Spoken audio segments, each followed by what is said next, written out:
Abra sua Bíblia em Mateus 24. Estamos na série de exposições bíblicas, na qual Deus tem falado conosco sobre esperança.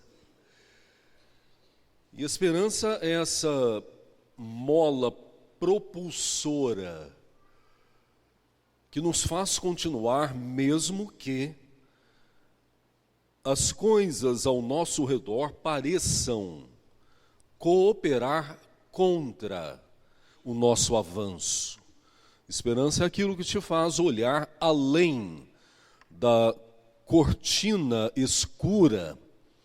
Esperança é aquilo que te faz prosseguir, mesmo com a fraqueza que você tem.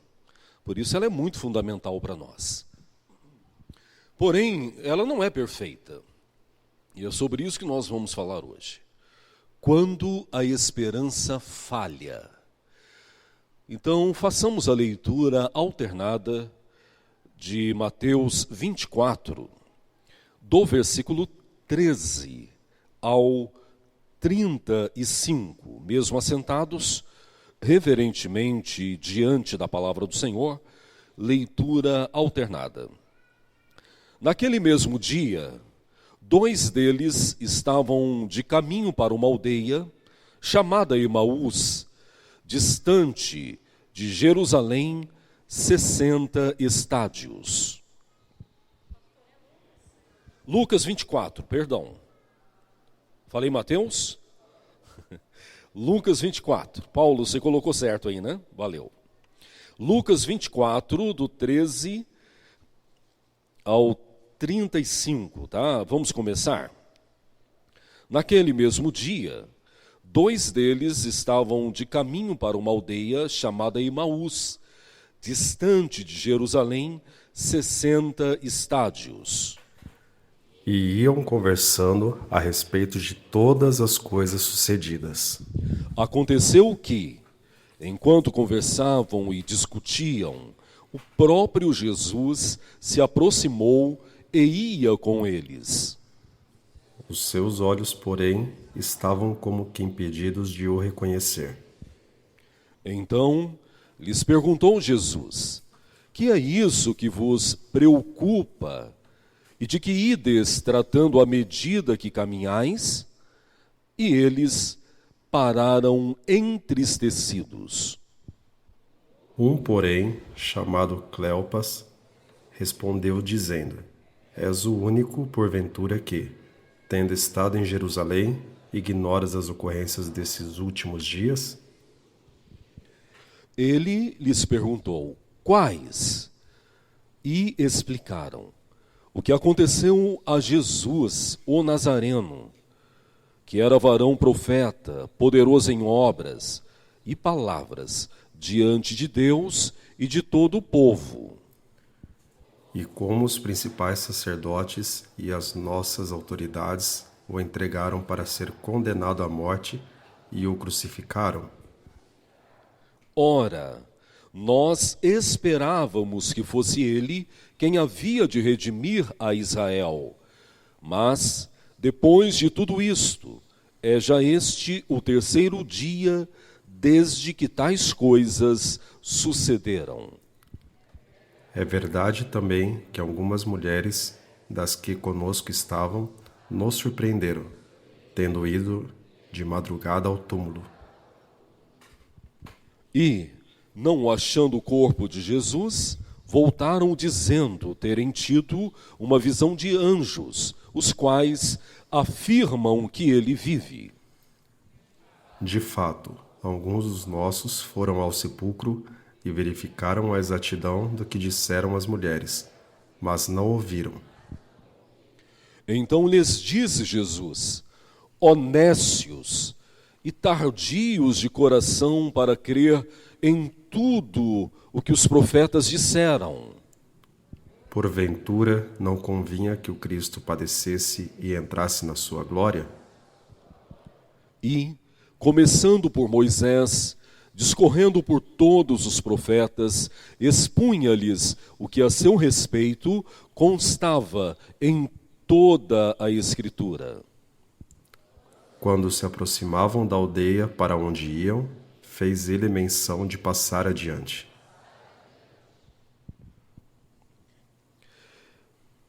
Mas eles os constrangeram, dizendo: fica conosco, porque é tarde, e o dia já declina. E então ele entrou para ficar com eles. E aconteceu que, quando estavam à mesa, tomando ele o pão, abençoou e, tendo partido, lhes deu. Então se lhes abriram os olhos e o reconheceram, mas ele desapareceu da presença deles. E disseram um ao outro: porventura, não nos ardia o coração quando ele pelo caminho nos falava, quando nos expunha as Escrituras? E, na mesma hora, levantando-se, voltaram para Jerusalém, onde acharam reunidos os 11 e outros com eles. Os quais diziam: o Senhor ressuscitou e já apareceu a Simão. Então os dois contaram o que lhes acontecera no caminho e como fora por eles reconhecido no partir do pão. Palavra do Senhor. Obrigado, ó Pai, a Tua palavra é viva e poderosa e fala conosco no mais profundo da alma enquanto a lemos ou enquanto a ouvimos. Mas o Senhor tem tratado conosco também nos momentos em que refletimos nela por meio da exposição. Então pedimos ao Senhor que nesse momento somente a sua voz seja ouvida pelos nossos corações. Oro em nome de Jesus. Amém. O hino 61, Ações de Graças, é uma poesia maravilhosa e que fala de uma vida de gratidão a Deus por tudo o que Deus faz. O hino inteiramente subsidiado na Bíblia entende que esse tudo o que Deus faz, ou em tudo o que Deus governa, também se encontram as situações de adversidades. É por isso que o hino fala de espinhos, é por isso que o hino fala de solidão, é por isso que o hino fala de crucificação.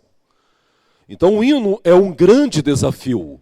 Apesar da poesia que envolve os nossos corações e da temática do hino, que é ações de graças, ele nos faz ver Deus também nas situações mais difíceis que enfrentamos. A segunda estrofe do hino fala de uma gratidão também pela esperança que falhou. Eu confesso que por muito tempo eu cantei esse hino e sem analisar profundamente o que significava isso. Talvez pela insegurança de não enfrentar a realidade, que a nossa fé falha em muitos momentos. Que a nossa esperança falha em muitos momentos. E talvez nós não queremos considerar isso. Talvez nós não queremos encarar a realidade que a nossa esperança, em muitas vezes, é frustrada, mesmo quando nós a colocamos em Deus. E isso não tem a ver com Deus. Isso não tem a ver com o poder de Deus, isso não tem a ver com a soberania de Deus ou o governo santo e perfeito de Deus sobre todas as coisas. Mas isso tem a ver comigo, com a minha natureza passageira, pequena, fragilizada, e que tudo o que tem a ver comigo está marcado por essa natureza. Então a minha fé é imperfeita, a minha esperança é imperfeita, a minha adoração é imperfeita. a minha oração é imperfeita. De maneira que, se o Espírito Santo não agir poderosamente em mim, nem mesmo as minhas orações serão aceitas na presença do Senhor. Lembrem-se da exortação de Jesus aos seguidores, aos fariseus, quando disse a eles que vocês não sabem orar, vocês oram mal. E quando oram, pedem sem nenhum controle, preocupados com o seu bem-estar. Então esse hino é um grande desafio para olharmos para nós mesmos e entendermos que em muitos momentos a nossa fé falha, a nossa esperança falha. Esse texto não é diferente. Jesus já havia ressuscitado. E de forma maravilhosa, os 4 evangelhos tratam sobre a ressurreição de Jesus, com perspectivas diferentes, abordagens distintas, mas em poucos termos eles estão juntos. Entre eles, os 4 evangelhos falam que Jesus se revela depois da ressurreição às mulheres, primeiramente. E aí já tem uma grande lição maravilhosa no texto, num segmento em que politicamente e socialmente as mulheres não eram valorizadas. Agora a ressurreição de Cristo se cumpre em revelar inicialmente a mulheres. Elas levam aquela grande notícia, os homens têm dificuldades em aceitar, né? Logo mulheres, trazendo para nós que Jesus ressuscitou, o que está acontecendo? Mas dentro de todo esse aspecto maravilhoso da ressurreição de Cristo, nós temos aqui em Lucas essa passagem maravilhosa, e que só se repete em Marcos, tá? Em Marcos capítulo 16, apenas nos versículos 12 e 13, nós temos o mesmo relato, muito reduzido, sem detalhes algum, mas falam da mesma situação. Então, o capítulo 24, do versículo 13 ao 35, nos mostra quando a nossa esperança falha. Leiam, por gentileza, numa só voz, o versículo 21.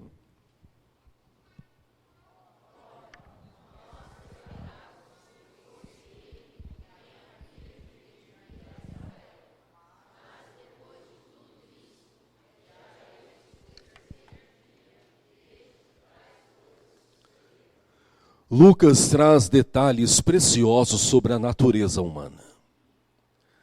De como em momentos de adversidades, de lutas, de como em momentos em que nós não temos a resposta que nós aguardamos, nós somos tomados pela incredulidade, somos tomados pela tristeza, somos tomados pela decepção, somos tomados pela frustração. Lucas revela de forma muito profunda uma natureza humana que se alegra, que faz festa, que faz declarações de confiança a Deus quando tudo vai bem, quando as orações são respondidas, quando a esperança não é frustrada, quando a fé resolve. Lucas nos revela que nos momentos bons, nós temos uma facilidade muito grande de festejar diante do Senhor. Mas nos momentos de decepção, de frustração, de esperança, somos tomados pela tristeza, somos tomados pela insegurança. Esses homens partiram de Jerusalém. De Jerusalém a essa aldeia é uma caminhada aproximadamente de 11 quilômetros. Parece pouco. Para nós que temos uma cultura de mobilidade em transportes, em veículos, mesmo de ônibus. Mas aqui, talvez alguém já tenha caminhado de madrugada, numa estrada de terra, 11 quilômetros. E se você já fez isso, você sabe que parece que não tem fim. Não tem fim, tá? Aqueles que viveram na roça, aqueles que cresceram longe do centro urbano, sabem do que eu estou falando. Tá? Eu sou do interior de Minas, cidades bem pequenas nas quais nós morávamos, e muitos percursos nós fazíamos andando. Meu pai plantou um trabalho uma vez numa fazenda, longe na minha perspectiva, né? 9 quilômetros. E nós tínhamos que andar. Estrada de terra, sinuosa e montanhas. Para ir, não era tão difícil, íamos às 16 horas, tudo era claro. Andar no dia é muito fácil. Para voltar, era muito difícil.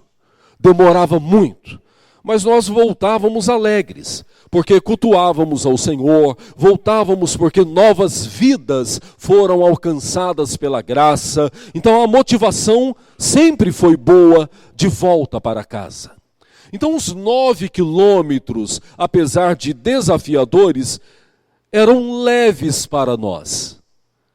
Mas e quando você faz a volta para casa sem alegria? Decepcionado, sem motivação? Ou isso não acontece com você? Momentos de tristeza, momentos em que a nossa oração parece não ser mais ouvida, momentos em que a leitura da palavra de Deus não consola mais? Ou isso nunca aconteceu contigo? Em que ao ler a palavra de Deus há um vazio, parece que Deus não fala conosco, as palavras ficam embaraçadas, nós não entendemos. A gente tenta orar e falta palavras, e quando temos palavras, não temos esperança. De tanto sofrimento, ou decepção, ou lágrimas, ou tristeza, que temos guardado nas nossas vidas. Assim estavam os discípulos. É importante falar, Célio, que já era o terceiro dia. E Jesus não havia ainda se revelado para eles. Primeira lição. Não é porque Deus ainda não se revelou para você que Deus não esteja trabalhando. É a primeira lição. Eles não viram Jesus ressurreto ainda, mas Jesus já havia ressuscitado. E você e eu precisamos aprender isso. Não é porque não estamos vendo que Deus não está trabalhando. Deus está trabalhando. No momento certo, e é o tempo dele, ele vai se revelar. Não sabemos quando, mas é o tempo dele. E ele faz da forma dele. Então eles voltavam para casa tristes. Talvez não tinham palavras para conversar. E é nesse momento, como eu falei na semana passada, que Jesus intervém na nossa história. Assim como aconteceu com aquela mulher que há 12 anos sofria do fluxo de sangue. Quando Jesus entra na nossa estrada, ele muda a direção das nossas vidas. Ele muda o nosso coração. Ele muda a nossa mente. Ele muda a nossa história. Jesus entrou e há algo importante aqui. A tristeza, a decepção, a desesperança eram tão profundas que eles não compreenderam aquele momento. Os olhos estavam fechados. E os olhos aqui são olhos espirituais. Os olhos da fé. A nossa fraqueza, a nossa incredulidade nos impede de ver os grandes feitos de Deus. E isso é tão claro no texto, que no final do texto, um olha para o outro, Letícia, e fala o seguinte: como não ardeu o nosso coração quando ele caminhava conosco falando da palavra. A incredulidade faz isso, Mercedes. A desesperança faz isso. Nos impede de ver a presença de Cristo Jesus. Mas aquele homem viajante perguntou para eles: por que vocês estão falando? Do que vocês conversam?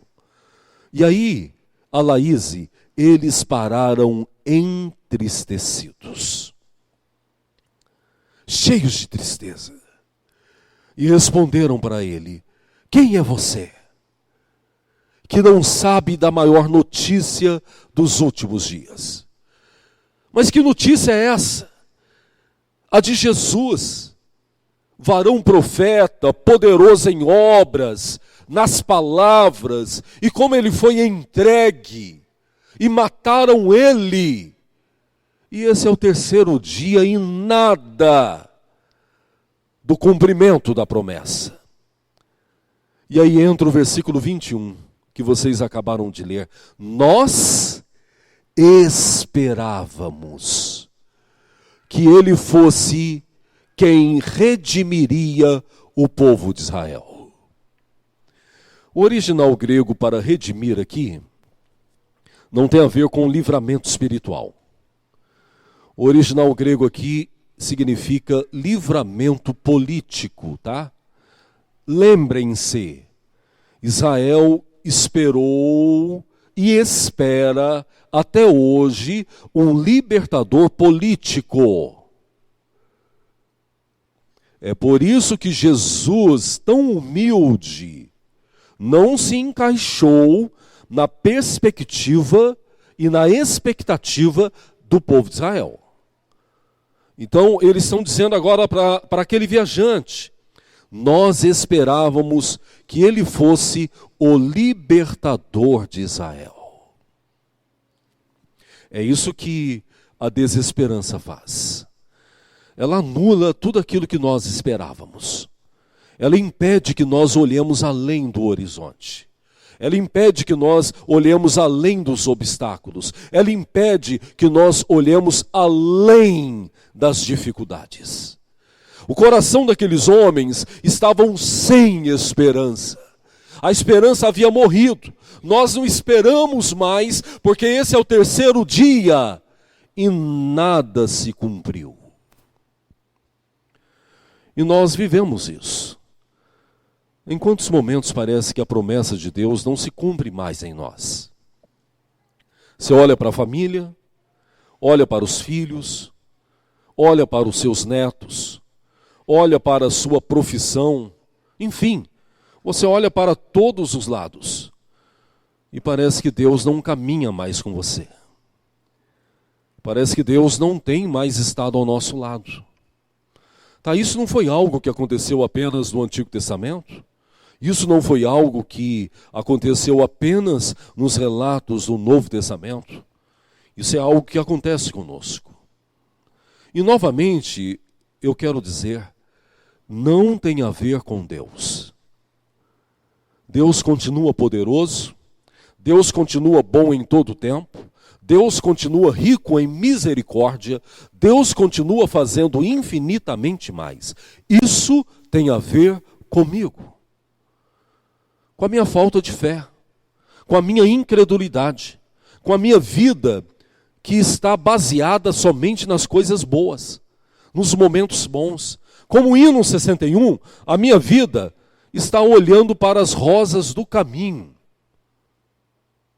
E quando se fala de rosas, nós falamos de romantismo, nós falamos de beleza, nós falamos de vida. Mas o mesmo hino fala: graças te dou pelos espinhos que elas têm.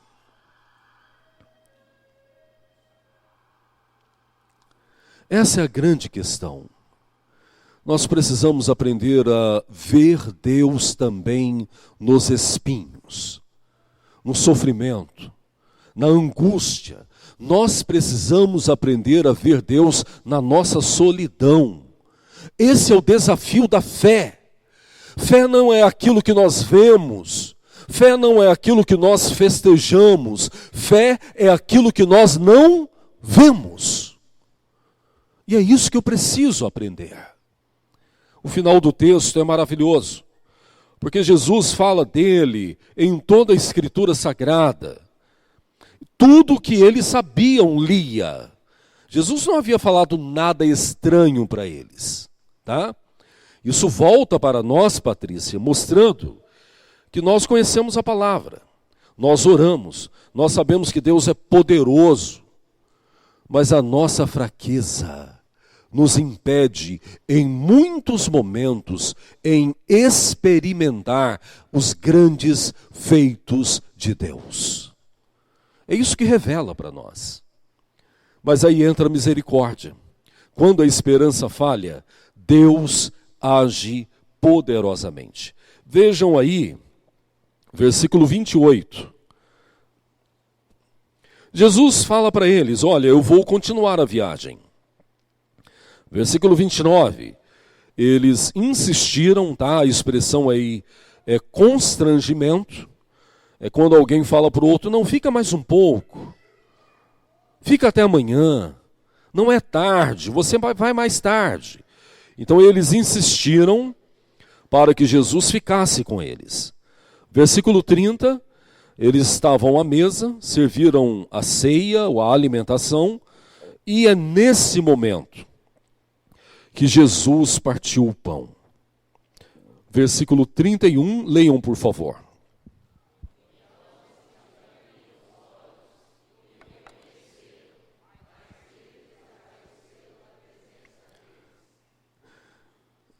E quando a esperança falha? O versículo 31 nos mostra que, mesmo que a nossa fé falhe, mesmo que a nossa esperança padeça, no momento certo, Deus abrirá os olhos dos nossos corações. Não é fácil esperar, eu confesso isso. Mas no momento certo ele vai partir o pão. E o partir o pão aqui é intimidade. No momento certo, você vai ver que Deus está agindo. Você só tem que crer. Tem um cântico antigo que nós cantamos aqui há muito tempo. Eu já fiz menção dele em uma das exposições bíblicas. E ele fala, não tenha sobre si um só cuidado qualquer que seja, pois somente um, seria muito para ti. E aí o refrão, que é a resposta de Deus, dizendo, é meu somente todo o trabalho, e o seu trabalho é confiar em mim. Você só tem que fazer uma coisa, André Cardoso, confiar em Deus. É saber que Ele está no controle, viu, Vânia? Ele está no controle, mesmo que você não veja. Deus está no controle. O fato de eu não ver não significa que Deus não esteja operando. O fato de eu não ver não significa que Deus não esteja operando. Abriram os olhos daqueles homens. Versículo seguinte, 33, leiam por favor.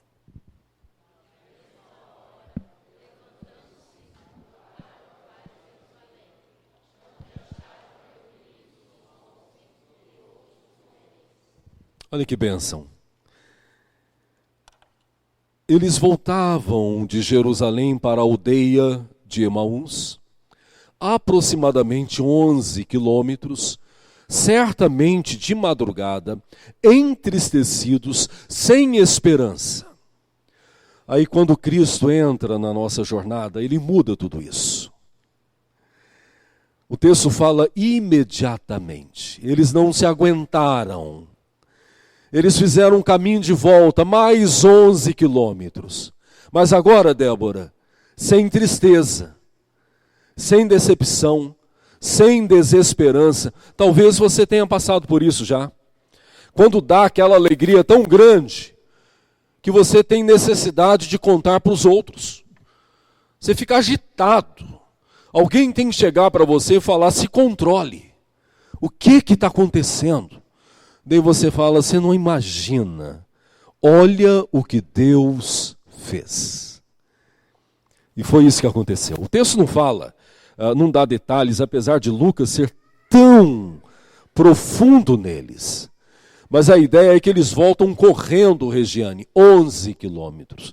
Porque eles queriam chegar na casa da qual eles saíram sem esperança. E falar para aqueles que ficaram, os 11, Jesus ressuscitou. Mas quando eles chegaram lá, Emília, eles tiveram uma grande surpresa. Eles chegaram e eles disseram para eles: Jesus já ressuscitou. Então aquilo que seria novidade não foi mais. E daí no versículo 35, então os dois contaram o que lhes acontecera no caminho. Eles voltaram cheios de alegria para falar: ele ressuscitou. E quando encontraram aqueles que estavam na casa antes desanimados, lá em João capítulo 20 fala que eles estavam tão desanimados que Pedro decidiu voltar a pescar. E João 21 completa essa ideia da desesperança. Mas quando esses dois voltaram, eles encontraram a casa cheia de alegria e de esperança renovada. Mas ainda assim eles disseram: nós já sabemos também, porque ele se revelou para nós. Última lição. Deus nunca deixou de se revelar. Mesmo que na sua percepção esteja atrasando demais. E nós temos isso, não temos? Deus está atrasando. Está ficando tarde demais. Eu estou esperando muito. Essa é a percepção que nós temos. Talvez você já ouviu um ditado que diz o seguinte: Deus tarda, mas não falha. Já ouviu? Então. Deus nunca atrasa. Eu atraso. Deus nunca atrasa. Deus não é controlado pelo relógio. Eu sou. Deus não. Deus é o Senhor do tempo. Então ele não atrasa. Ele é o Deus do momento certo. Confia. O salmista já havia nos ensinado: entrega o teu caminho ao Senhor, confia nele e o mais ele fará. Eu não sei como está sendo a sua caminhada de volta para casa, mas eu sei que Jesus está contigo. Eu não sei como está o seu pensamento de volta para casa, mas eu sei que Jesus está agindo. Eu não sei como está o seu coração de volta para casa, mas eu sei que Deus tem um tempo para todas as coisas. Que Ele te fortaleça e que Ele renove a sua esperança, em nome de Jesus. Amém.